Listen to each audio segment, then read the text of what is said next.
ایک عابد، اللہ کا ایک مقرب بندہ ایک پہاڑ میں عبادت کرتا تھا، اور اس کے کھانے کا اہتمام اللہ عز و جل نے ایک انار کے درخت کے ذریعے کیا۔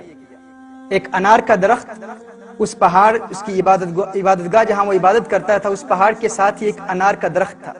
ہر روز اللہ عز و جل اسے 3 انار عطا فرماتا، وہ 3 انار کھا لیتا، اور وہیں اس کی روزی تھی، وہیں اس کا رزق تھا، اور وہیں اس کے لیے کفایت کر جاتا۔ اللہ عز و جل کو امتحان منظور ہوا، اور اللہ عز و جل نے اس کا امتحان لینے کے لیے ایک دن انار نہیں عطا فرمائے۔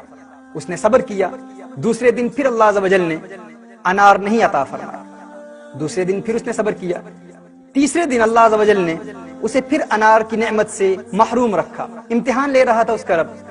اب وہ بھوک سے نڈھال ہو کر، پریشانی میں مبتلا ہو کر، بہت زیادہ گھبراہٹ محسوس کرتے ہوئے اس پہاڑ سے نکل آیا۔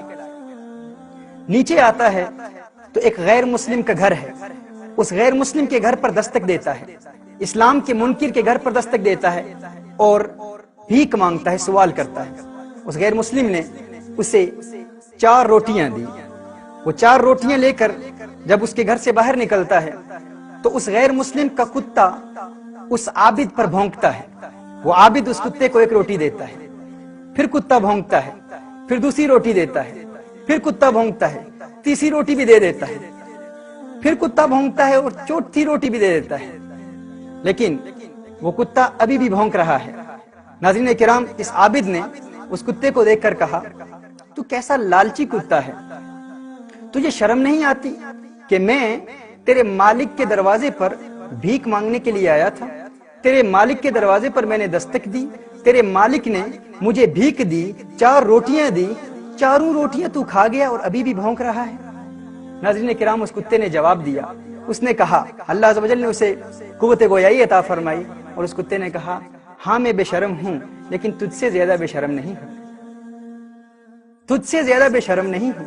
وہ اس لیے کیونکہ وہ رب جو تجھے بغیر کسی مشقت کے، بغیر کسی محنت کے، تیرا مالک، تیرا کریم مولا جو تجھے بغیر کسی محنت و مشقت کے مدتوں سے کھلا رہا ہے، 3 روز تجھے تیرے رب نے انار نہیں دیے تو تو اپنے رب کے دشمن کے دروازے پر بھیک مانگنے کے لیے آ گیا ہے۔ میں تو بے شرم ہوں، لیکن تجھ سے بڑا بے شرم نہیں ہوں۔ اللہ اکبر۔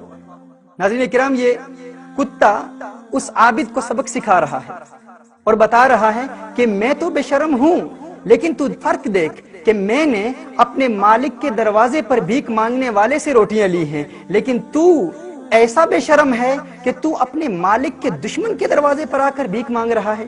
تیرا رب تجھے مدتوں سے کھلا رہا ہے، لیکن پھر بھی تو اس کے دشمن کے دروازے پر دستک دے رہا ہے۔ ناظرین کرام، یہ وہ سائنز ہیں، سگنلز ہیں جن کے ذریعے اللہ عز و جل اپنے بندوں کو واپس اپنے راستے پر لاتا ہے۔ اگر ان کے قدم لڑکھڑا جائیں، اگر وہ بہک جائیں، راستے سے، حقیقت کے راستے سے دور بھی ہو جائیں، تو اللہ عز و جل اپنے مقرب بندوں کو ان سگنلز کے ذریعے، ان سائنز کے ذریعے واپس اپنے راستے پر لاتا ہے۔